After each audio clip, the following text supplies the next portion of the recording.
I started out in the beginning with 3,500, and within 2 years, I was making 9,500, almost 10,000. And then the next job after that, I got 15,000. And it was also like maybe 6 months later from the job year 9,000. So in a space of like 2.5 years, I went from 3.5 to 15,000 rands. While 3,000 rands was nothing. 2.9, sorry. While 3,000 rands was nothing. 15K in 3 years for someone with no previous work experience was quite a bit. So, and again, I kept growing from there very fast. And ultimately, I got to the point of earning a project management salary at the age of 25. I grew like weeds up the corporate ladder, is what I'm getting at. And I ultimately, within my early 20s, earned quite a healthy salary for a woman my age. I was very successful for my age when I was on the come up, right? So if God is doing that volume 2.0 again, I'm going to catch up with every last one of my peers and I'm going to skyrocket past them. And if you have got 6 students a day, or maybe if you want to push it because you're having a rough month or you are trying to save money to do something else, you can get 8 because you're doing stuff from home.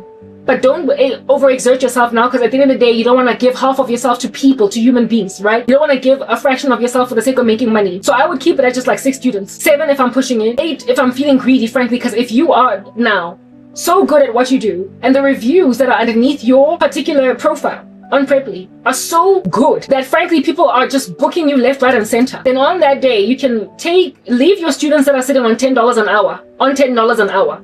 Frankly, I'm gonna start at 15. Leave your students that are paying $15 an hour on $15 an hour, your initial students, and if they stay with you for the long haul, keep them at that price range because you don't want to upset them. But everyone else that is new coming on board, you can increase your rate at your leisure. You set your own rates with Preply. That's a beautiful thing. And after being with them for a certain number of hours, they will stop taking 33% of your money and now take 18%.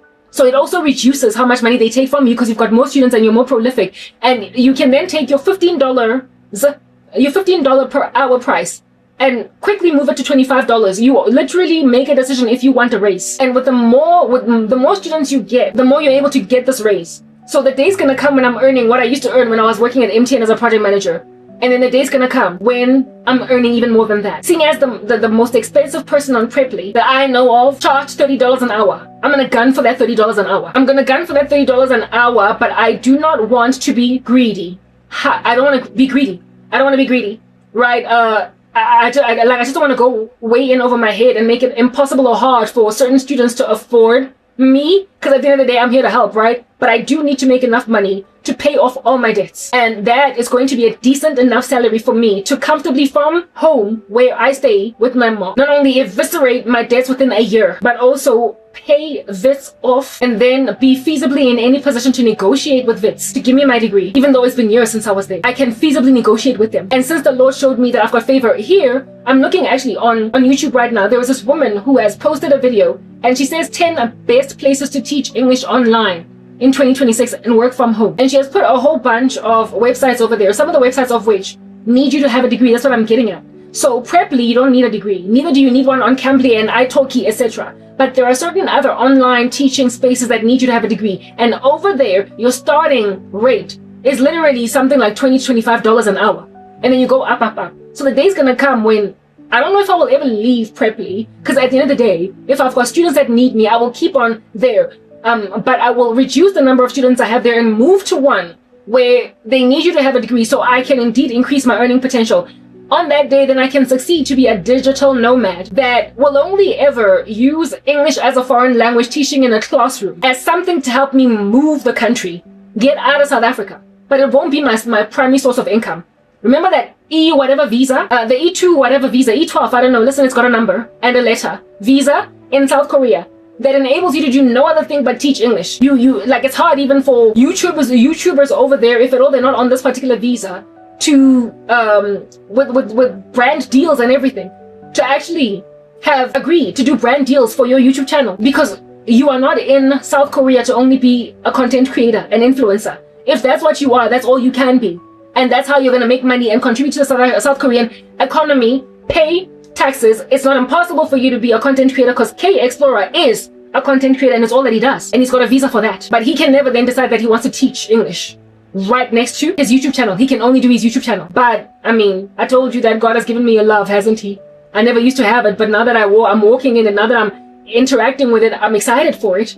So I love it. I will only ever teach English. Not only ever. There are other things I wouldn't imagine I'm going to end up doing with my life. I'm an entrepreneur, but insofar as I am living in a country as an expat, that will only let me, if at all I'm there to teach English. Ah, look at the technicality. Look at us overwhelm a loop, like jump a hoop, a loop that is a technicality or a system that I beat. Like beating the YouTube algorithm and nonetheless getting subscribers even though they've banned you. Look at me out here. Beat the system that says that you can't do more than one thing in South Korea. If you're here to teach, it's all that you can do. YouTube channels over there, you can earn ad revenue for your YouTube channel, but you can't do more than that. You can't like do brand deals, work with affiliates, this and the other if you're a teacher, because you like all that stuff requires you to give your banking like listen, I don't even know. I don't know why those people don't just use banking details from their home countries. Why they don't keep their FNB account in South Africa or they send a bank account in South Africa. They've got a tax number in South Africa. They've got a, what do you call this? They've got a whole legal personality and a citizenship in South Africa. Why not just route your YouTube relationship through your country? I mean, if you are unlike me and you've got people that you can trust in your country, why not just help your cause along? You know, help a friend, basically get a little bit of money and use them in South Africa to essentially make money as a content creator, also with brand deals and everything from South Korea, and then send you money. I don't think that South Korea would ever have a problem with a person from home sending you money, or you interacting with your bank from South Africa to move your money over to Korea. It would be a little bit expensive with exchange rates and everything because it's going to come directly to Korea, but it's doable entirely insofar as you've got a home country, like a root country, a base camp. That's how you can do this thing. Like content creators in Korea, don't make it technical. It literally doesn't have to be all that deep, especially if you've got family back home. Use your back home citizenship to help your YouTube channel like do its thing. And seeing as content creators that teach English online and all that jazz do have YouTube channels. They can have YouTube channels, but for some strange reason, other things that you can use a YouTube channel to do financially, you can't do that from South Korea. I found this out from some other girl, and now that I'm talking about it, I realize that it doesn't have to be that deep. It just doesn't, okay? It doesn't have to be that deep. You can use your base country, like you can use your standard bank account. Nonetheless, whatever, herein lies the overwhelming of the loop. Herein lies me coming over on the other side with a technical problem, a technicality. If I am teaching English online, that is well within the visa, because the visa says that all you can do in South Korea is teach English. So if I am teaching English online, it's well within spec. It's well within spec. So I will keep all my clients and like be a digital nomad and move with them everywhere I go. I will forever maintain my online income. That, and again, it will forever be in dollars, which is the beautiful thing, right? In Korea, you get paid in won, of course, and the won is not as strong as the dollar. Frankly, nothing but the pound is stronger than the dollar and the euro, at least in comparison to the South African rand. Other countries, maybe it might be different, but I do believe that the Korean won is not as strong as the dollar. So therefore, if you are busy getting paid in dollars on like an online training platform, you will also have far more earning capacity or potential with your online job space that will supplement your Korean lifestyle or your Korean situation that you're doing. You will always have more to basically supplement your whole thing that you're doing. And I remember lamenting to God that, listen, I've seen these apartments that they give teachers in Korea, and they're like little boxes. And in South Africa, I'm going to be coming, if I'm going to have my own apartment here and have my own life that I'm living here, I'm going to be coming from a place where I've got my own 2-bedroom apartment in 4 ways that's really beautifully furnished and it's all spacious and roomy and I can work out in it at my leisure, to living in a little box for teachers. I don't want those boxes. I thoroughly said to God, I can't move from South Africa from in that comfortable space that I was living in South Africa to those boxes. I need a better box. If I'm going to live in a quaint apartment, it has to be, however, more roomy than what I've seen teachers living in. How in the world am I going to get that done? Because the accommodation is provided for by the school. But then I came to find out that there are certain other accommodations that support you in finding a place to stay. They support you, but they don't necessarily dictate to you where you will stay.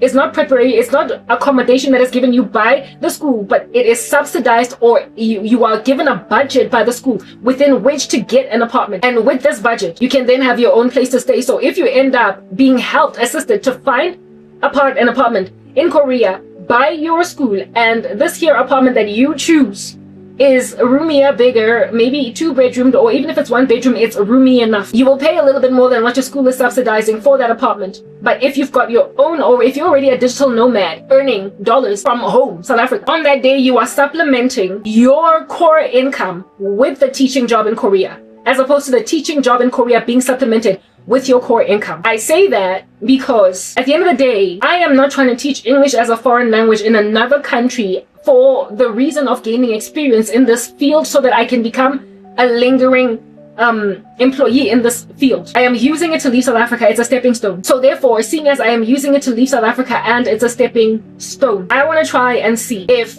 I can't go to Korea, initially teaching English as a foreign language, get this E2 visa, and just like K Explorer and many other content creators doing whatever they do in Korea and they manage to stay there, interview them, find out from them, how did you get to stay here without being maintained as an English teacher? And if at all, it's enough for me to have to basically teach English online. If it's enough for me to teach English online and make enough money to pay taxes to the South Korean government teaching in this fashion, if it's enough for me to stay there without actually teaching in a language school, in a language academy, in an institution, although I think I might enjoy that. If I do, I'll stick around with it. But if I am exasperated by it, I will keep teaching, but I will stay in the country while I am feeling my way around until I finally find a solid home ground to call home, so that I don't have to be a digital nomad anymore. But if a school helps me get an apartment, the problem there, I guess, could be once I leave the school, will the apartment stay? It might. Why would it stay? Because if I decide to go for the option where the school subsidizes the apartment, but I get to choose my own apartment, then when the school stops subsidizing it, I can just still continue to pay the landlord without the school, because at the end of the day, I got to choose my own apartment. I think there are just loopholes around everything. I can overwhelm it because I think I'm gonna have problems. Yeah, I've been saying I think so very many times. I might have issues with coming from an apartment that I'm living in South Africa in relative comfort and ease, and I've got my own furniture here down in these streets, living in this beautiful apartment, and then just living in a box in Korea. I think it might just overwhelm me with sorrow because I'm so old. And never mind am I old, I just have a thing about my living space. But at the same time, the challenge with living in, I guess, Korea is that furniture. You're gonna buy furniture and then you're gonna leave the country, but am I gonna leave the country? That's the question. And am I gonna leave the country within like what, perhaps 5-10 years? If I'm leaving the country in like under 5 years, if I'm leaving the country in under a year, then it would be problematic indeed. If I'm gonna leave the country in under a year, then it would be problematic, true story, for me to buy a bed, buy little furnitures or whatever, and a little vase, a plompoto.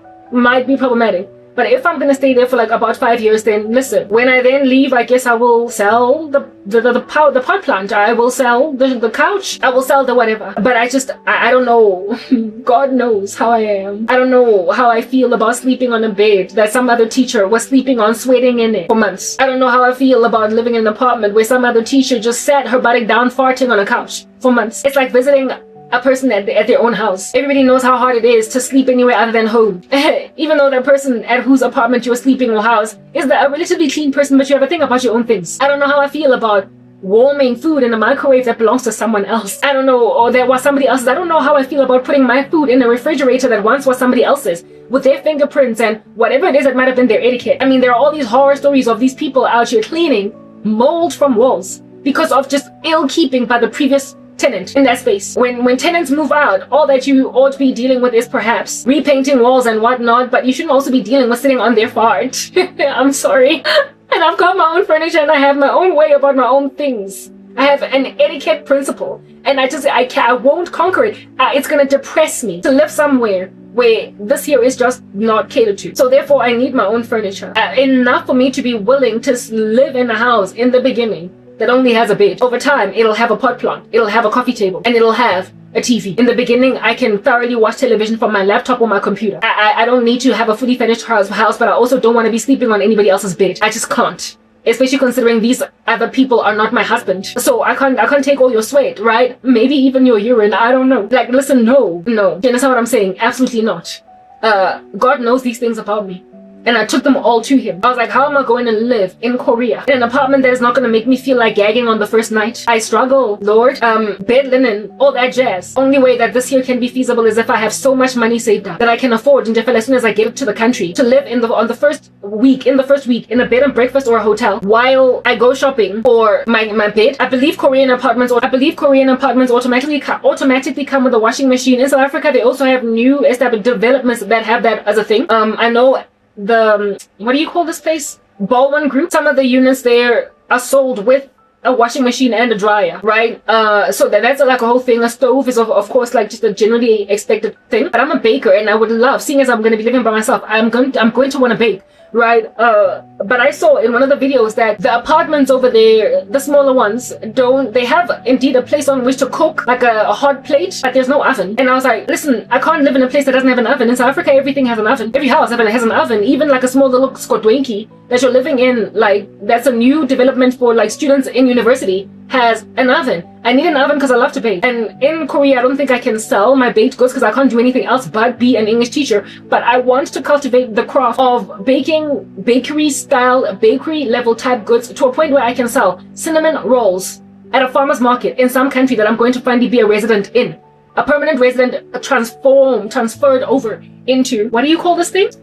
Converted over into a whole full-time citizen. That's where I will go to farmers markets in that country, and on Saturday morning, though I've got a thing about the Sabbath, so I feel like I don't want to disrespect the Saturday, maybe Sunday, I don't know, like what, after church? I just want to sell cinnamon rolls once a week, maybe even during the week, since I'm not going to be bound by the 9 to 5 schedule of Monday to Friday, so that I can just see if at all I can succeed to be some kind of a little bakery myself, where I will bake cinnamon rolls just once a week and sell them to people as yet another source of income. No, not because I'm trying to make money, but because I just really love baking. So I want to be able to monetize it in some fashion. And this here fashion is like my farmer's market idea, and also videos on YouTube, right? I got a whole bunch of ideas. So I'm not going to be able to do that in Korea, but I can do that wherever it is that I'm going to finally become a citizen. I'm going to be able to do that. Okay? And I say wherever because I don't want to go to America anymore, but if God is taking me there, he will take me, but I just don't want to go anymore. For a myriad of reasons. Things are falling apart, guys. Like, it is too unstable at the moment, and I feel like it's only going to go from bad to worse unless they make like Nineveh and repent. Okay? So wherever it is that I'm going to be permanently residing, I'm going to be selling cinnamon rolls in that country, in that city, in that farmer's in that city's farmer's market on one day of the week. My buns. Maybe even more than my buns. Maybe I might even make scones. I don't know, but just bake, okay? And I feel as if the ones I have kids, they're really gonna enjoy that. Like, just helping me bake and coming with me to the farmer's market and eating dough, like licking the spoon when I'm done stirring up. Like, yeah, I just feel like they're gonna have so much fun with my baking side of the business. Yeah, I don't know. Like, I feel like kids just love it when people bake because it smells so good in the house, and it's just like, whatever. I feel like my kids are gonna love the baking side of me. Anyway, whatever. But we don't know, right? We don't know. We absolutely don't know. We don't have a clue. Let's out here, however, nonetheless maintain an excitement over here. Anyhow. So I don't know how Korea's going to work, but I have thoroughly taken these here issues to God, and he knows. My God knows. The only time that a person in Korea can have legroom to do whatever they want to do, if you can achieve it, if you can dream it, you can achieve it, is if they become a citizen.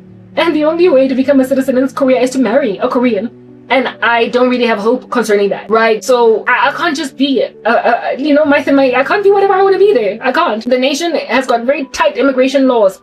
Frankly, much of Asia does. So you don't just get to become a citizen over there. But yeah, all these things I can't do over there. My dream apartment, I can't get over there. I can't, listen, I found out the other day that, Korea. That's why I don't want to teach in the schools. I already don't like using public bathrooms. But I found out that in their public toilets, some buildings over there, when you use the bathroom be it number 1 or number 2, you have to take the toilet paper and throw it in a bin, as opposed to flush it. And I think it's so gross. I don't know how I'm gonna get around that, other than refuse to pee and poop anywhere other than where I stay. Though their facilities are really high-end and excellent, at the end of the day, apparently, their plumbing in certain buildings, the water pressure there is so low that if you flush the toilet paper, things get clogged. So you have to take your period, like your urine, your poop, your period already, you do put a pad inside a bin that is allocated for you.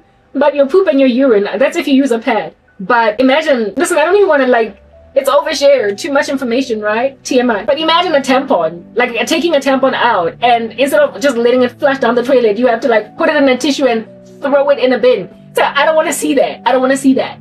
That's Korea. But it's not enough to make you stay away from the country at all. Sometimes there's no toilet paper in the bathrooms. You have to like ask for it at like reception or whatever. But these are not big enough problems or issues for you to now like avoid a country altogether. However, it was an interesting fact, right? It was also an interesting fact to learn that fruits and vegetables there are crazy expensive. All very interesting facts. But if fruits and vegetables are that pricey, but I'm earning a decent salary, yeah, it's gonna be a little bit of a pinch coming from South Africa.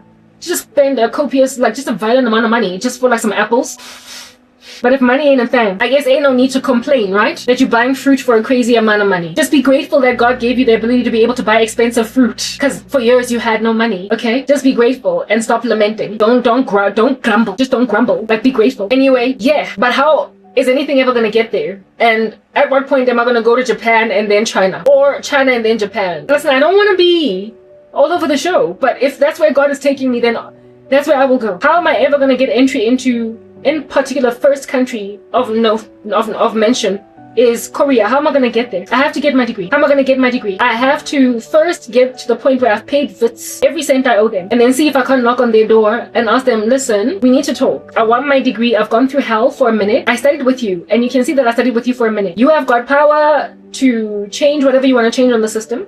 Students should always have an ability to come back to you and ask for their transcripts. So I'm pretty sure that my stuff is on the system. You can't have flushed it. I exist. Please, can I come back and finish my last remaining module? If you don't want me to come back, it's okay. I'll study the remaining module at UNISA. But you need to give me my degree because I will have done most of my stuff through you. However, just let me come for 6 months and take business stats and leave. Because at the end of the day, I just want my basic undergraduate. After that, I will then go on right ahead to do what I want to do with all of my education. I've come to learn what I want to do finally after all these years.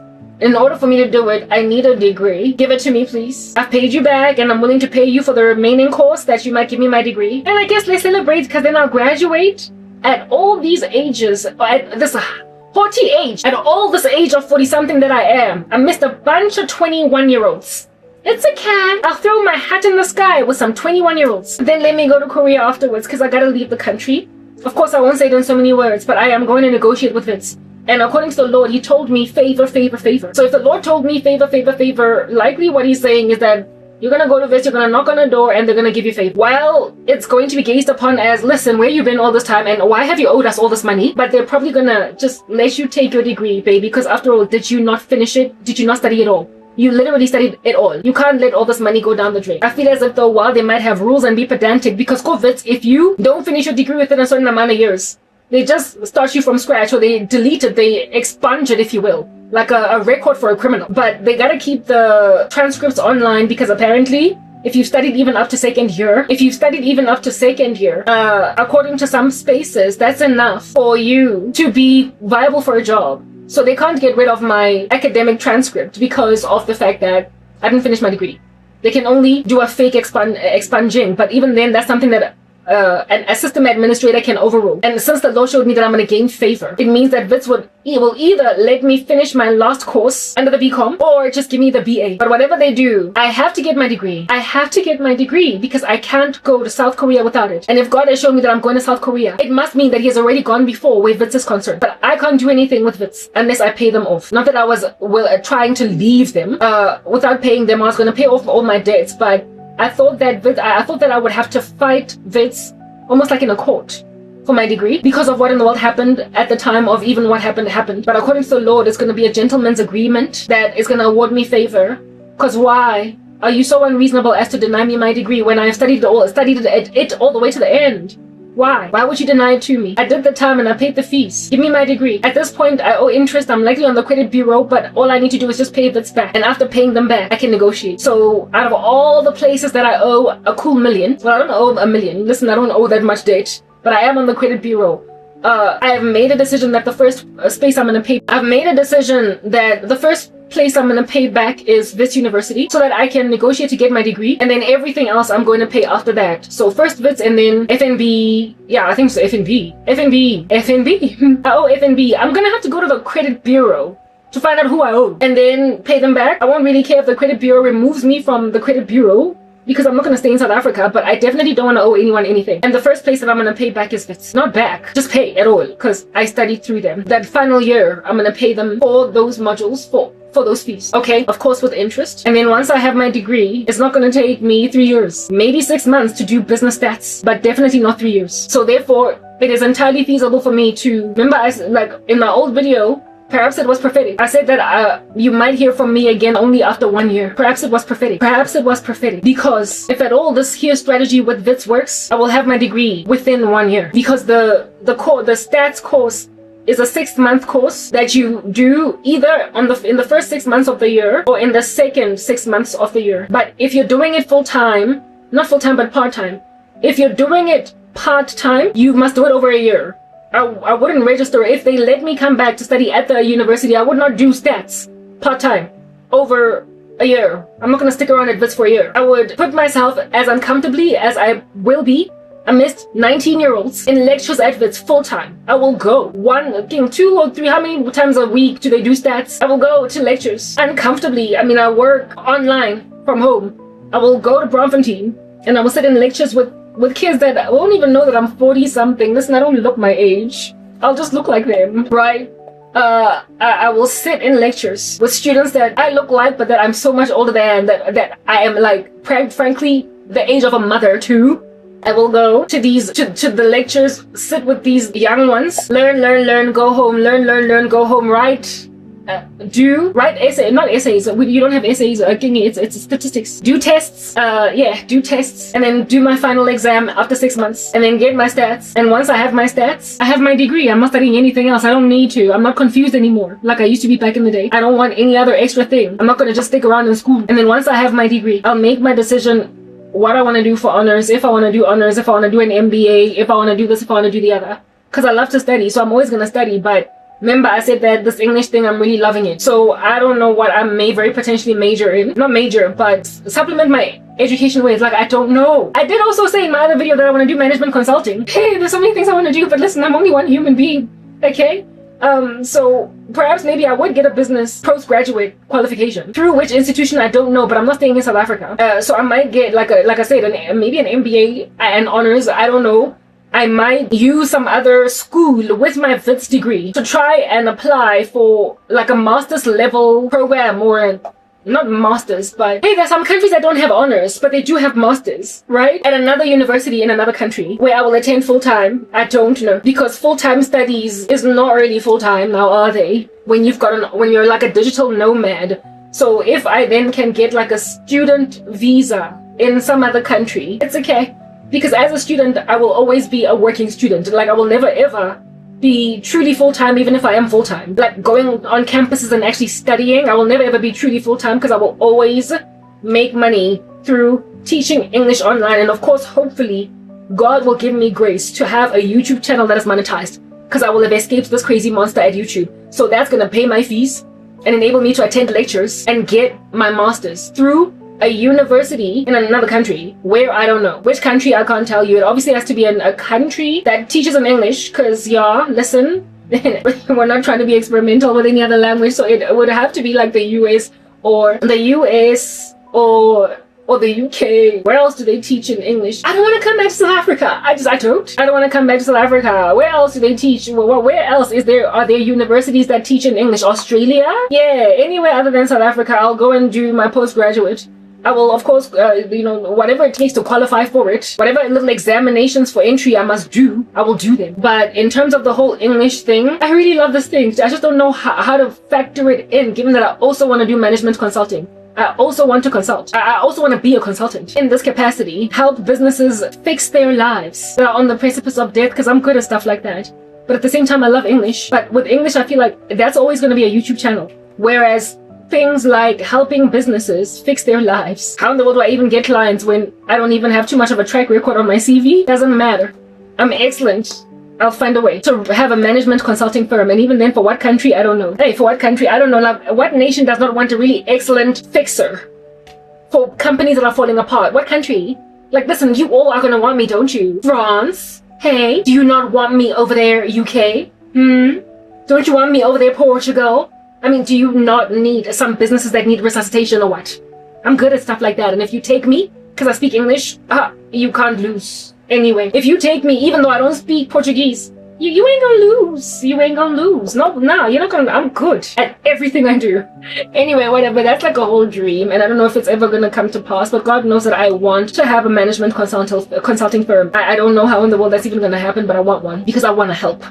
I just want the world to fix their own economies, and I feel like I'm really good at helping businesses thrive and so therefore contribute to a nation's economy. I feel like I'm really good at that. Anyway, whatever. Listen, I'm good. Okay, people don't want to believe me. It's fine. But the first step is to go to WITS and get my degree. So how does all this factor in? How does it work?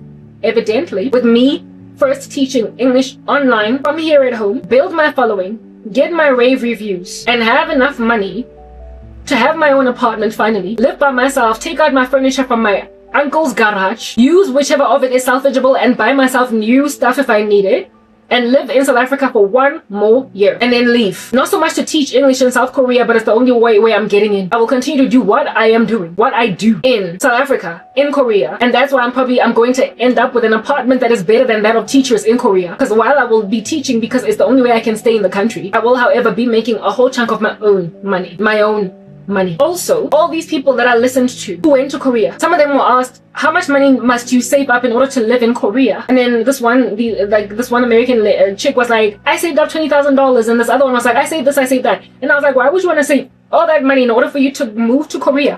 To do what then when you get there? They were not students. They were not teaching English. However, they had saved up a whole chunk of money and Korea let them go there. To do what? And the one chick was there for so many years and she wasn't an English teacher. So essentially, maybe I don't even have to go into Korea via teaching English. But listen, I won my degree. I have to. Do I? God showed me soul, but did he show me teaching? I don't know.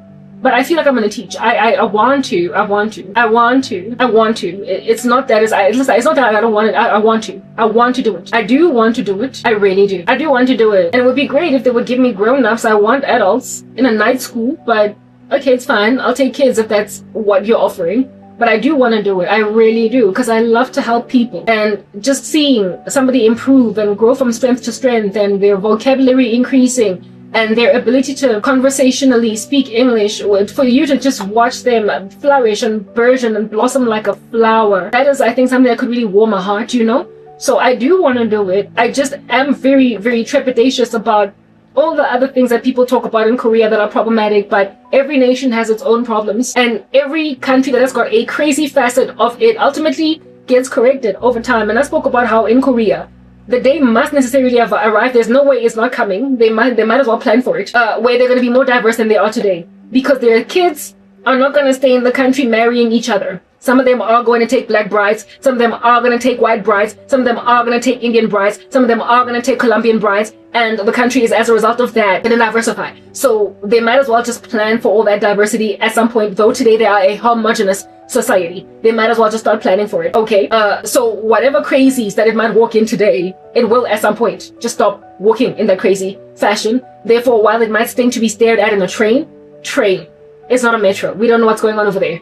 While it might be crazy for you to get stared at everywhere where you go, or people not sit next to you when you're in a train, the day's gonna come when people are huddling nicely close to you. Like, listen, everybody's just trying to expel body heat in winter, because ain't nobody had room for any of that. Ain't nobody. No, not here. Not today, baby. Not today. Things are gonna change. And I mean, from some of the interviews that I listened to of some of the people that were living, that have been living there for very many years, that the common thread among them is that things 5 years ago were significantly different from today, and for the better. They've gotten better as at today. So, like I say, legacy expats in that space received like immaturities just handsomely as a blow, whereas maturity has been enjoyed now by the newer expats that have come later on. So therefore, they laid the groundwork. They helped the teething phase to embrace multicultures along for people like us who would come only in the later years. They helped it along. They made life a little bit easier for me when I go there, because they had to endure the blows initially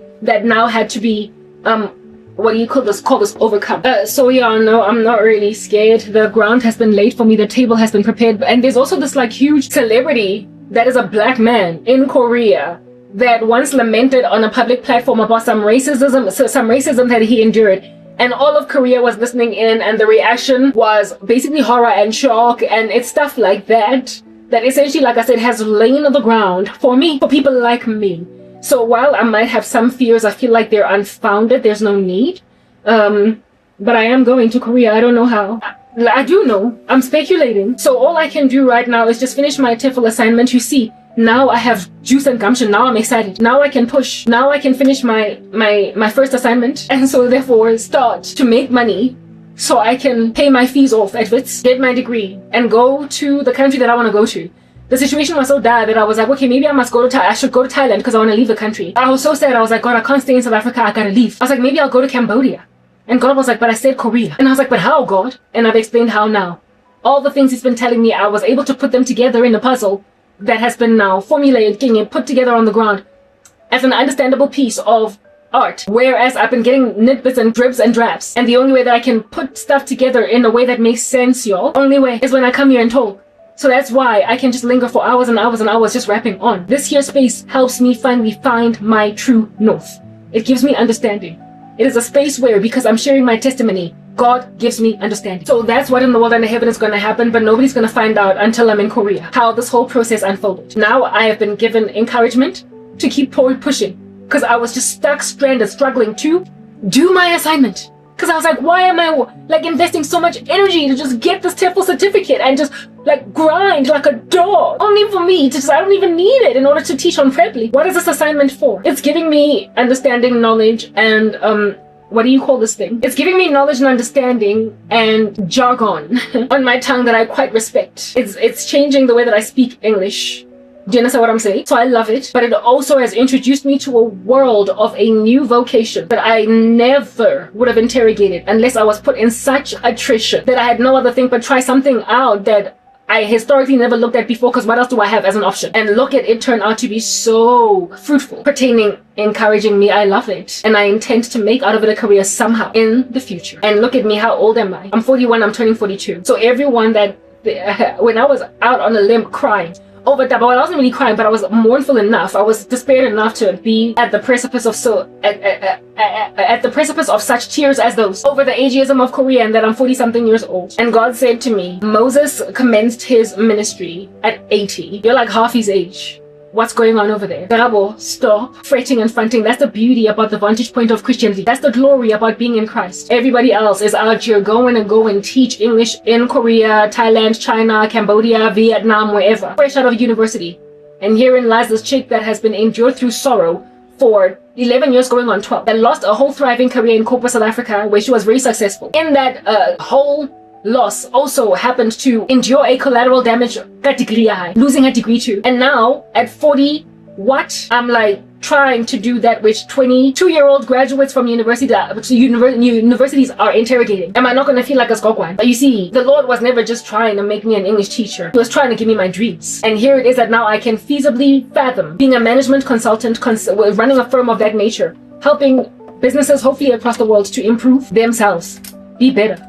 Do you understand? Because then if I have a degree, it'll be feasible. And if I have a YouTube channel, while I might not have had experience in the past of actually truly helping a company flip its model and come back from the precipice of closure, of liquidation, I can give them models on YouTube through a channel on YouTube to show them that I can do it. So run a YouTube channel of this nature, giving this advice. And if it grows and becomes successful enough, why not bring me into your company? But then again, a company is not just going to give you their everything. Definitely on a silver platter, because that's like confidential stuff. It's like IP. Do you understand? So they're not just going to give that to you. So I could say I would volunteer.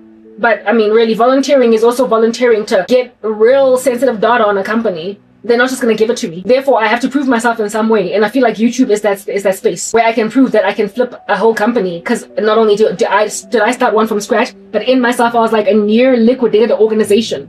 And I bounced back, yo.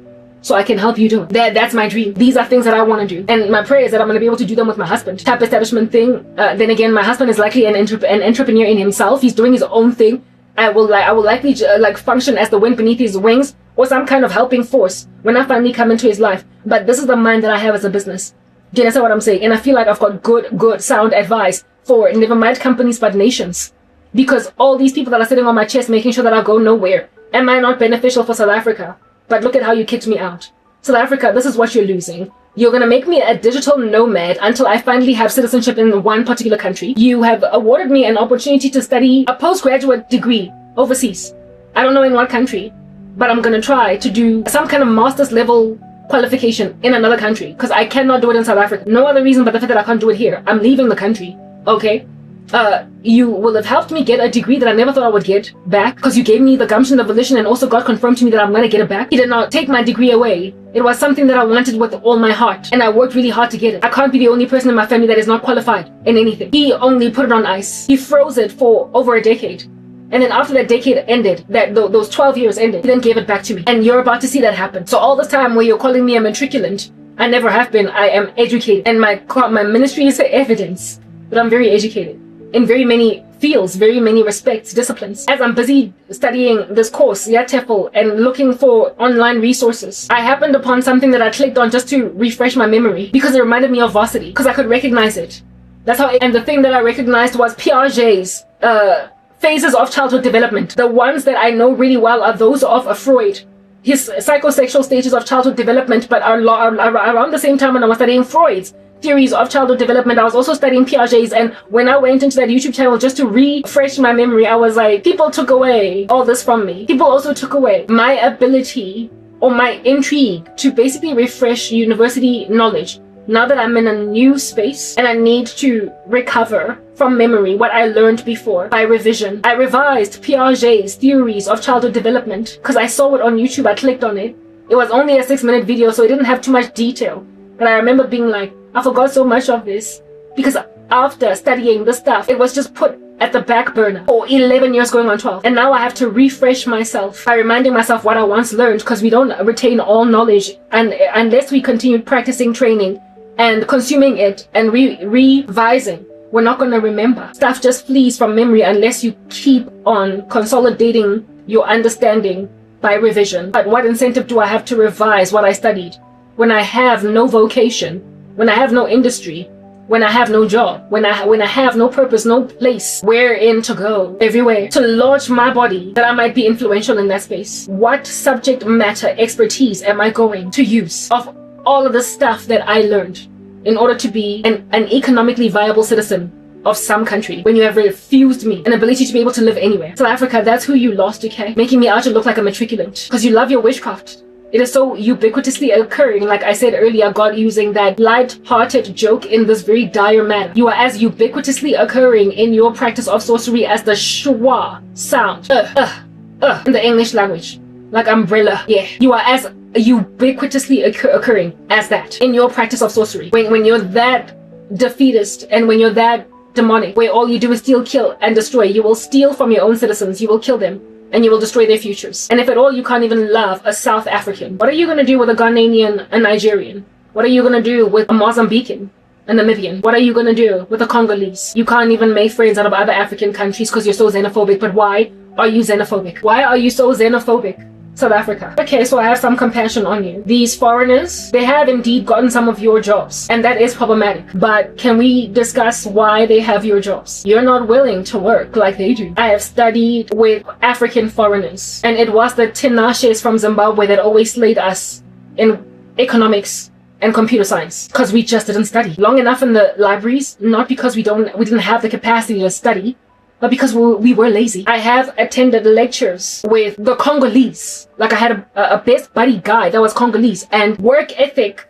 at work and work ethic at school unmatched with any of my South African contemporaries. I have been in conversations with South Africans, and upon saying something like, I don't mind marrying a man from Senegal because they're also tall and beautiful, they already said to me, aren't you xenophobic? Why would you want to marry a Senegalese? Couldn't see why I would ever find anyone other than from South Africa, in Africa, attractive, because they thoroughly can't see beauty in other foreign nationals, in other nationalities, in other parts of Africa. So why are they getting your jobs? Humility. Work ethic goes a long way. And what is the word that I'm looking for? Not competitiveness, but competence. Competence is the reason why, even though it takes a little bit longer and a lot more for them to land a work permit, a visa, to a work permit in the country. Once they have it, they're indispensable. Once they work here, they're indispensable. IT professionals who are coders, developers that I worked with when I was working in corporate South Africa, that were not from South Africa, that were from Ghana, Congo, etc. They were so much better at providing decent, usable feedback to me as a project manager who was just dumb in this thing that they were talking about. They were a lot more respectful, a lot more honest, and a lot more, their delivery was a lot more on the ball. Essentially, they did not blow steam up my buttock and so telling me how a thing is going because I did not really understand the inner workings of the system that they were building. They blew a lot less steam up my buttock, and so therefore when they gave a deadline, they actually met it because they gave me estimates that were realistic based on what they imagined they were going to do. But South Africans that I was working with in the same projects just told me what I wanted to hear. When is this going to be ready? Give me 2 weeks. And in 2 weeks, they are out here causing me to do a change document, an addendum, some kind of an augmentation, if you will, on the timelines, and having to now go back to project sponsors and project owners and ask them for an extension and for more money. So therefore making me look like I just don't know what I'm doing as a project manager. I mean, it doesn't, and that's why I was so frustrated in project management. I was frustrated because I was not well versed enough in software development, having not been a coder historically myself or whatever, for me to be able to know when somebody's out here blowing steam up my body. So it was the foreign staff a lot of times, not all the time, of course, there were some good South Africans, but it was a lot of times they were the easiest to work with. And they also had an air of humility about things, an air of humility. They were honest and reliable. And if at all you're not honest and reliable, you might get a job today in this company, but next week, the new recruit, once you leave your job for another company and they put somebody else in your position, the boss that hires a Tinashe from Zimbabwe with a work permit in South Africa is not going to be willing to let them go. And they're going to understand just how much better these people are. And also because I get it, there's like a whole random, crazy, weird, ugly bug of mistreatment in this country of foreigners. It is also understood that you can pay them less. So they get paid less for better work outputs, and they're just better people on the job. They're more competent. So your boss next time is going to insist on getting Tinashe again and again and again and again and again. If Tinashe should decide to quit this job and move to another one, she's going to try and find another one. Instead of you, Dumi. Instead of you, Pinky. Instead of you, Lerato. Instead of you, Temba. Instead of you, Jab. Not that South Africans can't do work. We're all born on this continent that's got so many richly intelligent people. It's that you just don't want to work. It's you're lazy, and also you're full of shortcuts. But Africa in totality has got a disease of sabotage and a disease of witchcraft. That is not just on Jabu, but it's also on Tinashe. It's also on Haruna in Nigeria. It is also on people that are chilling all over Africa. Africa's just got a witchcraft disease. So if it's got a witchcraft disease, nobody's going to conquer, nobody's going to succeed. This year, very excellent Tinashe from Zimbabwe can't go back to his country and fix it, because who's going to fix Zimbabwe when everybody is still a witch over there? That's why I'm leaving Africa as a continent and not just so much South Africa alone as a country. La loya.